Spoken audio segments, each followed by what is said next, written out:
OK. Donc, l'étape suivante de l'exercice de cette semaine, c'est de comment transférer euh, d'un vue orthogonale dans une construction qui est une vue en perspective. OK? Donc, ici, je vais commencer par créer un peu ma forme. Je vais créer une ligne E, je vais placer mon élément. On disait je peux commencer avec la proportion. Donc, je vais avoir par exemple trois différents carrés. Si vous voulez pratiquer, rappelez-vous, si on va à la moitié, je peux dupliquer, ou ici, parce qu'on est dans la vue orthogonale, c'est beaucoup plus facile de simplement le faire, mais je vais faire une construction avec trois différents carrés pour la vue, dans ce cas, la vue latérale, et je vais avoir la vue supérieure ici en bas, donc je vais projeter, et je vais faire aussi, dans ce cas, un autre élément euh, pour avoir, imagine, je peux projeter, j'ai les trois. OK?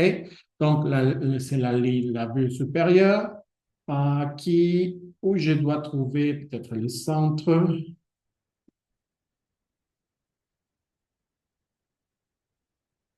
OK? Donc, c'est ici.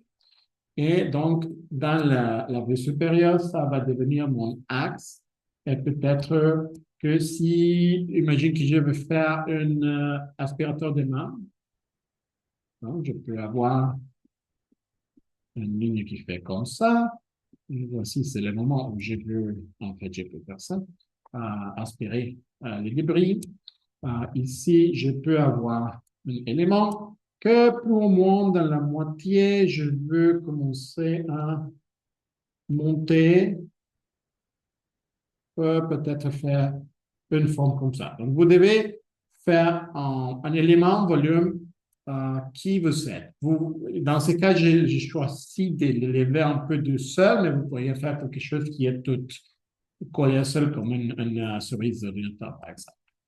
Donc ici, il faut que je comprenne comment ce serait la construction d'un peu de ça vient ici, tel que je vais faire coïncider l'élément le plus large, et après j'ai un peu la manette, et je veux avoir, par exemple, ça va la poignée. OK? Et après, je vais avoir ça, et je pourrais faire le miroir si je veux rapidement le faire par elle.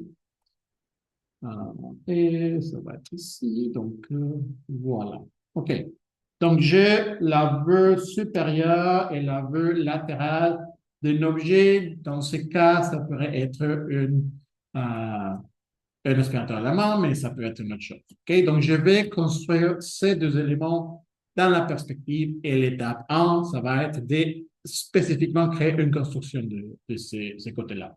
Donc, on peut utiliser les outils de perspective. Rappelez-vous, idéalement, euh, vos points de fuite sont bien hors de la page, où on les peut faire à la main. Je vais essayer de le faire à la main. Ça me complique la vie, je vais changer. En fait, je vais utiliser l'outil. Vous pouvez aussi, vous pouvez aussi le faire à la main, mais avant de faire l'excision d'eau, il faudrait que vous nettoyiez l'élément. Donc, je vais commencer avec l'élément qui est sur le sol. Donc, je vais faire ma perspective ici. OK? Donc, il faut que je trouve où je vais avoir un carré qui peut être, oui, peut-être que là. Donc, il faut que je trouve la moitié de le point central pour pouvoir faire mon multiplication dans la distance. Je fais mon raccourci, donc je fais euh, l'élément. Après, je peux envoyer à la distance et on connaît comment on peut aller dès la moitié ou de coin en passant par l'intersection pour faire la multiplication et je vais le faire encore une nouvelle fois pour avoir une construction exacte de 3 carrés qui sont affectés par la perspective. OK? Donc, on a notre premier plan. Je vais faire un peu plus foncé ici. Et il faudra après faire euh, l'élément vertical. Donc, je vais aller ici. Peut avoir, par exemple, là-bas, je peux voir le nom. C'est un peu rectangulaire, là-bas. OK. Donc, ça va. Donc, on a un plan ici et on a un autre plan en bas qui va avoir la même proportion que mes vœux orthogonales que j'ai ici. OK? Donc, j'ai l'avantage de pouvoir dessiner un calque. Quand je veux le faire un peu plus transparent, je crée une autre nouvelle. Donc, je peux désigner en voyant ici, par exemple, où ces différents points touchent l'élément. Donc, ici, je peux dire, OK, peut-être que je commence plus ou moins ici. Je vais après aller plus ou moins là-bas, un peu plus ou moins là-bas, etc. Et donc, notre exercice d'échauffement où il faut qu'on touche les différents éléments, je peux les pratiquer ici. Donc, j'ai la ligne après, ça plus ou moins de la moitié de deuxième. Et après, ça sort d'ici. Je vais avoir peut-être un élément qui va comme ça. Et j'ai la section, euh, comme on dit, le plan de la moitié de mon élément. Donc, c'est ça qui est ici. On a quelques différentes accélérations dans la courbe, donc je peux les laisser comme ça, ou je pourrais venir et retravailler un peu pour avoir le même caractère de la tension. Parce que j'ai un peu d'accélération dans ma courbe, peut-être un peu plus comme ça. Donc, vous pouvez corriger. Ce n'est pas un exercice de dessin technique, mais je pense que j'aime ça un peu plus. Donc, il faut créer cet autre. Donc, je vais commencer avec un côté. Ça vient ici. L'élément le plus large, ça serait ici, par exemple. Et je sais qu'il y a un peu de curvature. OK. Et après d'ici, je vais venir ici et je vais avoir une transition qui peut-être va faire quelque chose comme ça. OK? Donc, j'ai créé ma ligne ici et il faut que je crée la même version, mais de l'autre côté. Donc, on a déjà notre technique qu'on a fait. Je peux venir et voir où ça va toucher. OK? Parce que j'ai... c'est pas là, pardon.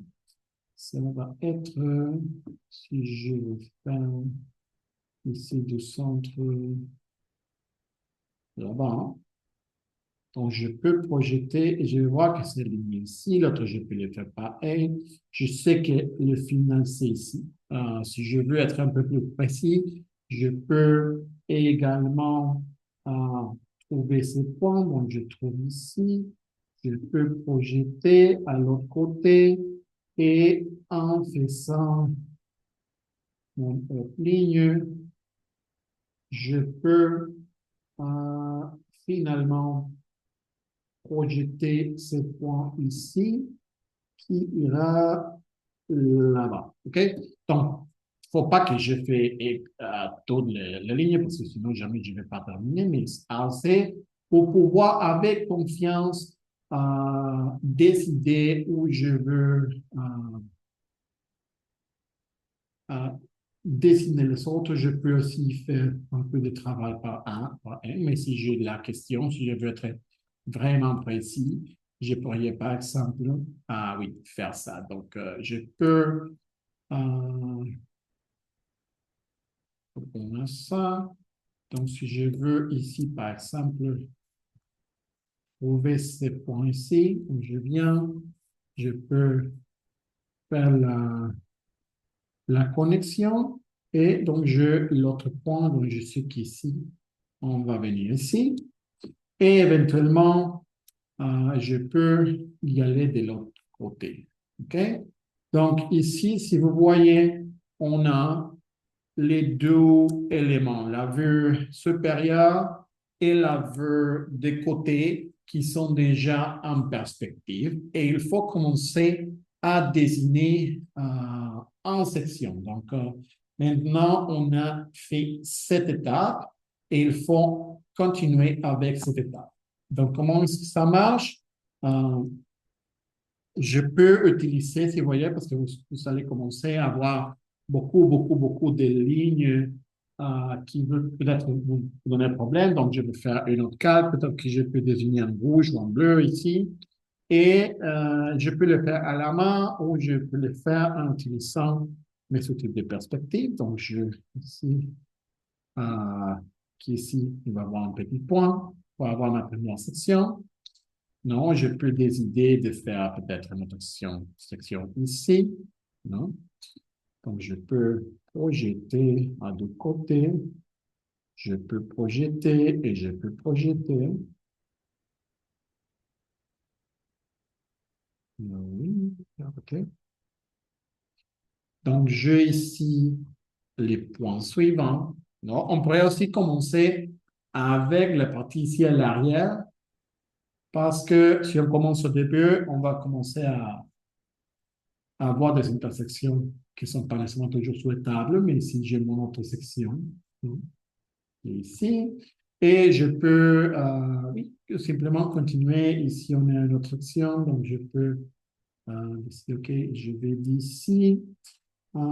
C'est ici cette section. Je peux aller en haut. On ne sait pas là-bas. OK, voilà. Oui. Donc, j'ai le centre, mais j'ai une autre section ici. Non? Donc, je commence à voir les différents points que je veux euh, créer. Donc, je vais faire une autre section ici. Donc, ça va être ici, ça va être ici, et éventuellement, je veux créer la ligne. Et donc, ici, je pourrais déjà techniquement créer une ligne. Je peux faire plus de sections si je veux, mais je peux, je pense, commencer. Donc, par exemple, ici, j'ai les trois, je vais utiliser un autre calque pour vous avec un autre là. Je pourrais trouver ces trois lignes. On va essayer de voir si ça va. Cela pour le cercle. OK, je peux utiliser les différents types. Et vous voyez, ça va à ce moment. Ici, je vais avoir un peu la même. Je vais le faire plus ou moins lever. J'ai cet élément ici. OK. Et ce qu'ici, je vais avoir mes sections.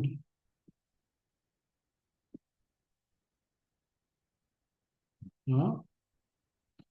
Et oui, les sections que je peux avoir pour décrire les volumes à ces moments. C'est un peu comme ça. Ici, je peux lever. Mais d'ici, je veux avoir un élément qui est un peu plus comme ça. Et si j'ai besoin de plus de résolution, il faudrait que je fasse plus de... Euh, ici, par exemple, je ne sais pas, je peux le calculer un peu comme ça. Mais si je veux avoir plus de précision aussi, il faut que je crée une autre ligne. OK? Donc, ici, j'ai ça, mais aussi dans ce cas, j'ai 7 points ici et 7 points ici. OK?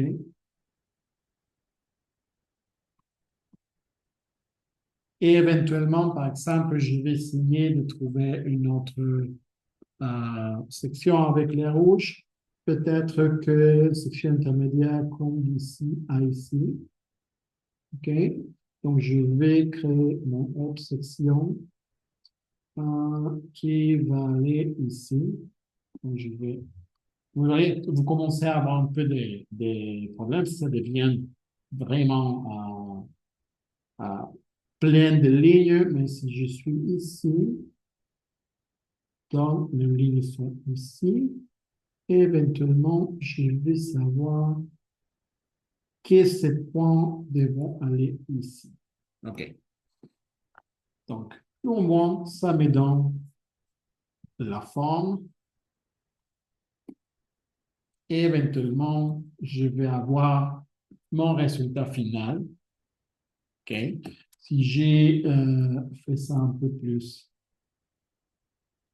transparent, vous pouvez voir comment j'ai finalement créé un élément euh, qui est la forme 3D de ces deux éléments. J'ai mon section au centre et voilà. Mais on est d'accord que à ce moment, c'est un peu rough, c'est pas super sophistiqué.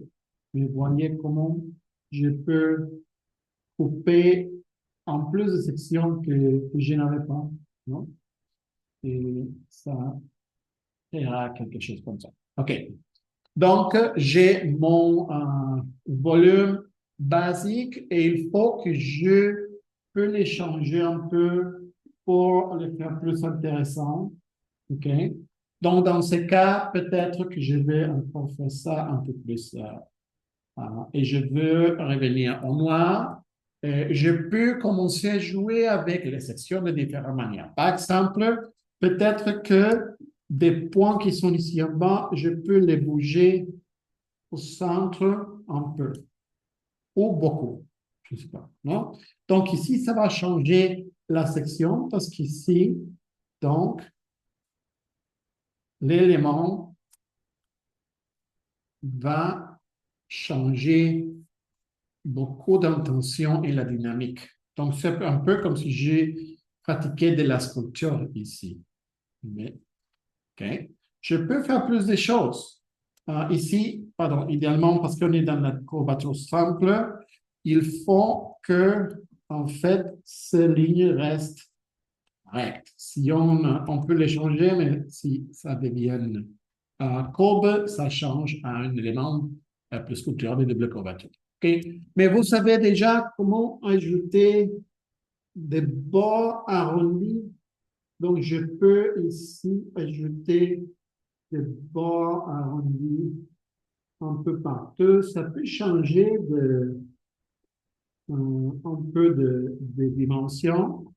Et après, donc, je pourrais dire, OK, donc je vais connecter tous les différents points. Et on aura tous les petits bords arrondis. Et là-bas sera où je vais avoir un peu les highlights, non? Donc ici, je peux aussi avoir l'élément arrondi, non? On peut avoir l'élément arrondi ici, ici et ici. Et donc, il faut que je utilise les éléments tangentiels pour améliorer le design. OK? Donc, j'aurai une petite deuxième ligne ici où j'aurai, non. Donc, ici, c'est un peu plus compliqué parce que j'ai décollé de seul, mais ça marche quand même. OK? Donc, on peut fermer notre élément ici. Et je peux continuer, par exemple, ici, je pourrais aussi ajouter des lignes qui vont faire un petit radius. Je peux faire la même chose ici, je peux faire la même chose ici, et je peux faire la même chose ici. Et on a le début de ces lignes qui se toucheront tout ensemble. Et 1, 2, 3. Et j'ai aussi les nouveaux fond de mon projet qui touche, qui a contact avec le sol. Et donc, d'ici, ça ira. Je trouve le point où je suis confortable. Et d'ici, je peux avoir la nouvelle forme. Et on a une nouvelle section qui décrit l'élément avec un fond qui est super sophistiqué comparé à si on commençait avec quelque chose exclusivement avec des blocs, non? Mais quand même, c'est seulement le... si je veux.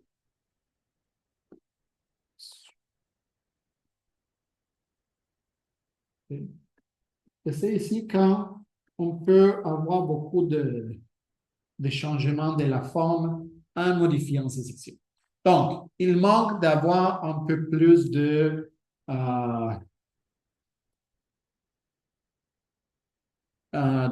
détails comme ligne de raccord, etc. Donc, je peux, dans une nouvelle calque, les faire. Non? Peut-être que c'est mon aspirateur. Euh, donc, peut-être que je veux que j'ai les tanks là-bas. Et on pourrait, en fait, si vous voulez, revenir à l'aveu de côté avant d'avoir, parce que j'ai euh, mon aspirateur à main. Non? J'ai l'élément ici, j'ai l'élément ici. Et peut-être que je veux avoir un élément qui est comme ça. Non? Donc, comment est-ce que je ferais ça? Je pourrais avoir un bouton ici. Peut-être que je veux un grip qui est là-bas. En fait, je veux faire un autre design qui est comme ça, pour que ça a une seule couleur. Et après, quelque chose comme ça. Je ne sais pas. OK? Donc, je peux venir et voir, OK, ça commence ici, ça continue là-bas, et après, il va voir quelque chose que peut-être que ça vient, et après, d'ici, ça descend. OK? Et peut-être que je peux avoir le grip qui est de notre couleur, ça va venir ici, et ça va en fait venir ici en bas.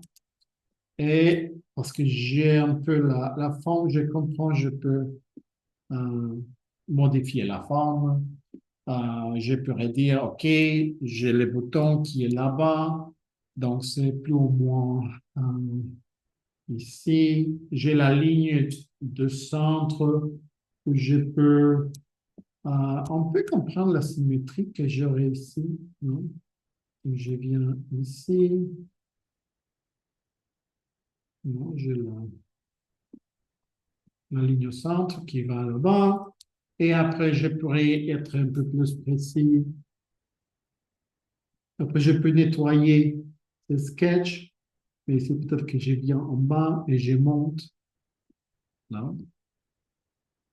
Et si j'aimerais avoir un bouton cylindrique, je peux avoir une ligne qui soit euh, perpendiculaire ici et je peux, OK, je vais avoir un bouton comme ça, peut-être, je n'aime pas, je vais l'énerver, et etc. Donc, vous pouvez jouer avec la forme et après, vous arriverez à avoir un design que peut-être vous devrez nettoyer un peu avant de faire euh, votre esquisse rendu. Okay? Et on a un aspirateur à la main avec des surfaces sophistiquées, des courbatures simples. OK? Merci.